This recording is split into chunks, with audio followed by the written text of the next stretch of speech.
Well, I am delighted to be here today to have another conversation about leadership. My two guests today I'm going to ask to do their own introductions. So I'm Dana Delap. I'm a vicar in the North Cotswolds. I run the area's church planning board, and I'm really interested in leadership and how I can lead better. Thank you. And I'm Ginny Williams-Ellis, and I was until recently the chief executive of a charity called Read Easy that teaches adults to read across the country. And I had to learn my leadership skills over the 10 or 12 years I was leading it. So I've learnt a lot, but I still have plenty to, I left with still plenty to learn, yeah. Thank you both very much. Thank you for your time, I really appreciate it. I wanted to keep this open in terms of the conversation, so I'm not really going to specify any particular direction because I wanted to hear, your knowledge, your expertise, your opinions on this.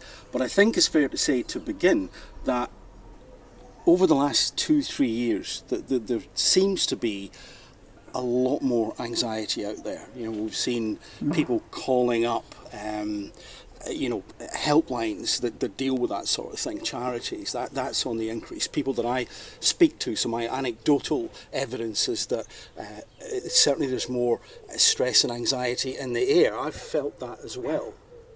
And if you both agree, maybe you won't, but if you think that is the case, there's more anxiety out there these days, I wondered what a leader could do or should do to tackle, help, support in that situation. Is there more anxiety out there? I think so. Yeah, yes, definitely. I think so. Yeah, I think so. That's just what you feel as much as anything, I think, when you're talking to people, listening. Yeah, I think so. It comes through, even if they don't necessarily say very specifically. I think it often comes through what they're saying. And I think when you listen to the news, it feels like the way the news is presented to us is one crisis after another. So whether it's in terms of war, whether it's in terms of bills and the economic crisis, whether it's in terms of health and those NHS lists and the staff under stress and health, everything seems to be under stress.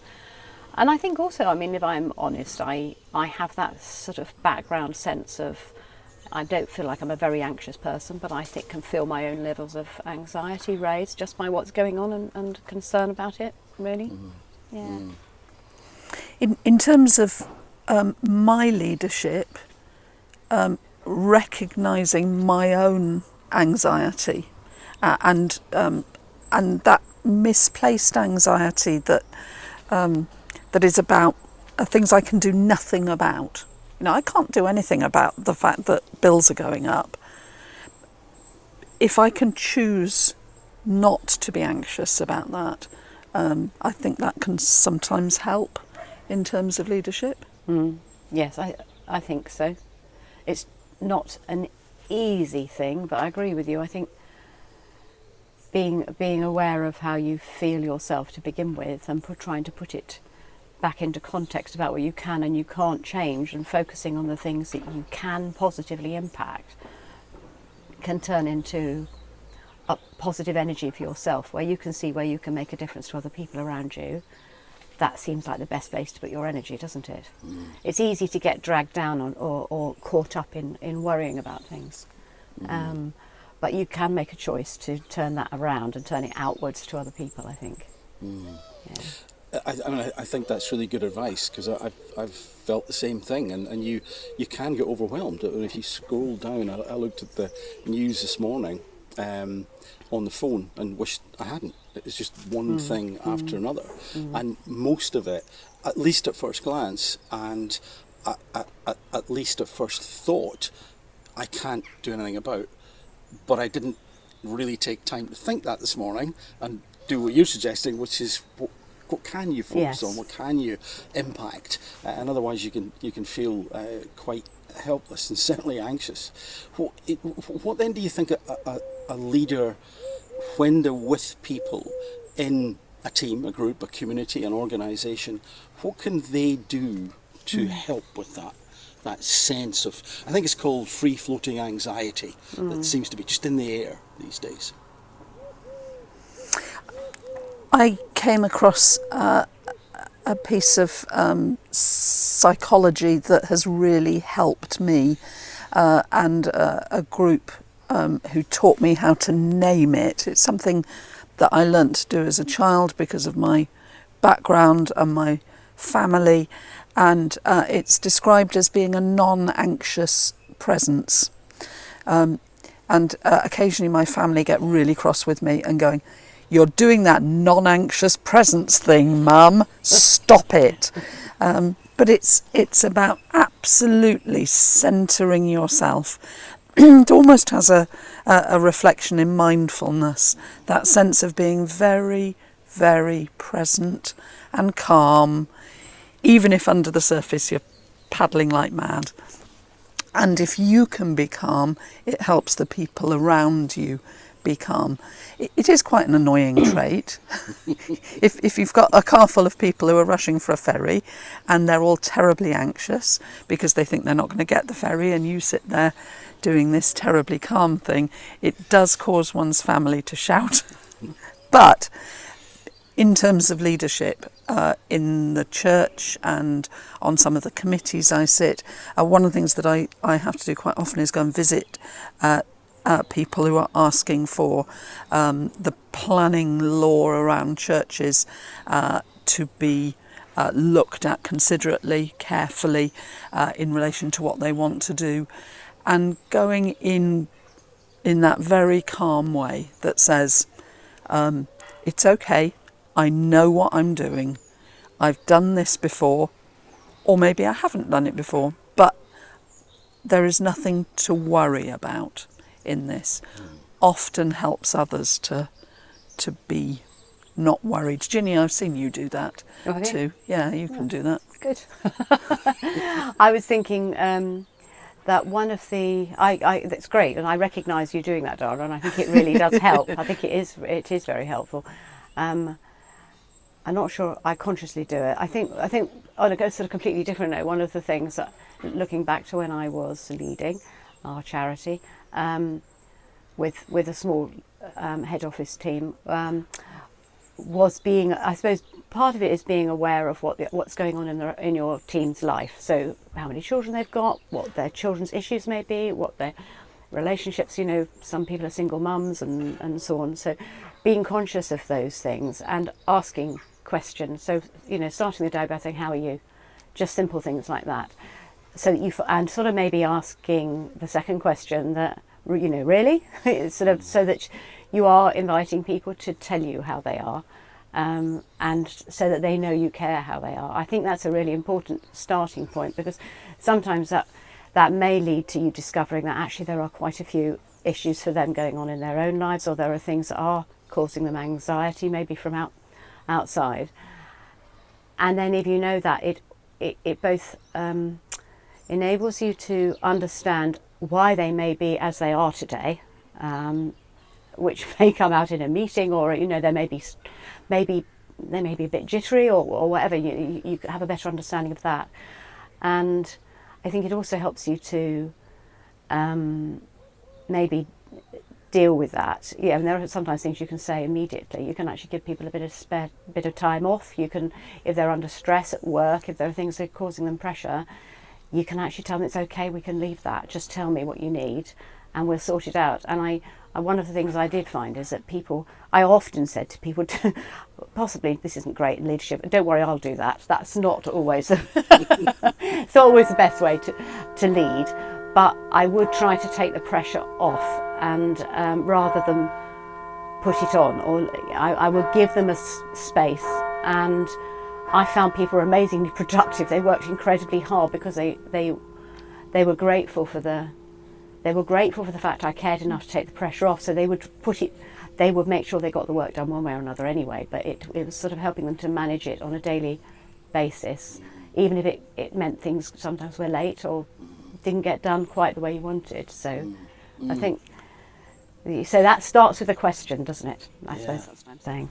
I think those are two great, I don't want to say examples because that diminishes what you just said, great philosophies. Because it brings to mind a couple of things for me. You know, one in terms of you managing your state, your emotional state, and other people pick up on that. It's that I think I'm sure there's a mathematical equation that explains why, but I've seen little experiments where you get a metronome, and it's a small metronome, and a big metronome on a shelf, a wooden shelf, and the small metronome seems to entrain to the larger one. And I always think that's a little bit about the leadership. There's something in there about leadership that resonates with me, that when people know, whether it's the badge or by action or whatever, that this person is a leader, they tend to look at them. How are they responding or reacting in this situation? And if they can maintain state, it can help everyone else think, okay, we can slow this down a little bit. And this other approach as well about getting to know people. You know, I've talked in the past about the isolationist leader who has perhaps a group, but it tends to be static. And not only does it become an echo chamber, people on the outside of that group begin to think, what's going on in there? And the ones inside the group can begin to think that they're special and elite and look down on people.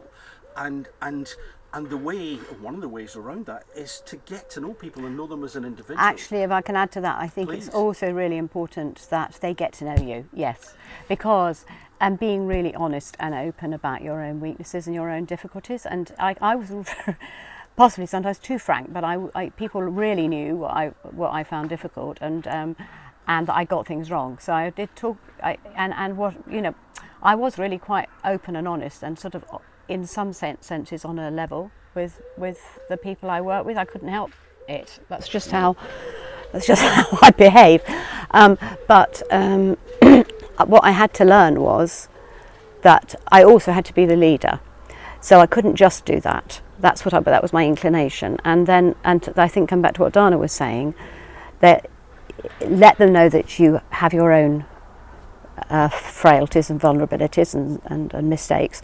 But then also when it comes to the crunch, there's this moment where you absolutely have to say, whether I've got it right or not, this is what we're going to do now, and lead. And they need to feel confident that you will hold that, and you will take them there. They're going to help you, but that you are making that decision and you will carry the can for what you're going to do, and you won't be blaming it on anybody else because you have made that decision, and they can feel confident in that they will be backing you, but not having to be anxious about whether we're all going to get it wrong, I suppose, because the buck stops here. So I think it's that sort of mix of being able to take responsibility and leadership at the same time as being open about your own weaknesses. I think is brilliant. I mean, and thank you very much. I was going to say, having read Braver Leaders, I'm really inspired by what Ginny said there, because it seems to me that she's talking about respect. So respect for the people that you work with whom you have a relationship, and the fact that their lives are not simply the 9 to 5 of the job. And you were doing a lot of this with your hands. And I think that's exactly right. You are enormously relational in the way that you work. And it's something that I watched you, because we've been friends for a while. I watched you sometimes struggling with how to be in good relationship with somebody, but also, you were doing this, also the person with whom the buck stopped. And sometimes there needs to be that this is what we're going to do. Yeah, and that's a challenge, isn't it? Because when the relationship is not easy, you've still got to carry on and do those things, both things. You've still got to carry on and be supportive and understanding, but you've still also got to make the right decision for the organisation, which may cut across what somebody wants. And you've somehow got to try and take them with you at the same time. That's leadership, and I think that extra part that you added in, that important part, is so key, that there is a point where you have got to say this is happening, because the relationships are there, because we've been vulnerable enough to allow people to access us as a more holistic version of ourselves, that can be extremely powerful, because people go, well, I understand your fears, I understand your desires, but you're saying now we've got to do that. And I think there's more likely to have followership. Yes, and I have found that, and that's that by persevering in the relationship through thick and thin, you can ultimately bring that person with you because they trust you both as a leader and as a human being, despite some of the disagreements you might have. Yeah. As we talked about before, we want to keep these little videos relatively pithy, relatively short. We can always chat again, which would be fantastic. So here's a little question to throw into the mix. And you may say, well, I need to go and think about it. But if you could talk to every leader, let's say that might include politicians, it may include business CEOs, wherever, and you were able to give them one bit of advice, this would reach them in a sentence or two, what off the top of your head might you say? What do you think? So we can access via these cameras the phone or the TV of leaders across the planet. What do you think you would say? One bit of advice. I know exactly what I would say, especially in relation to the business of anxiety. I would say manage yourself, because if you understand yourself, understand your vulnerabilities, your strengths, understand what makes you anxious, what makes you tick, what gives you joy, and how you take time out to continue to be resistant to anxiety. Manage yourself. Thank you.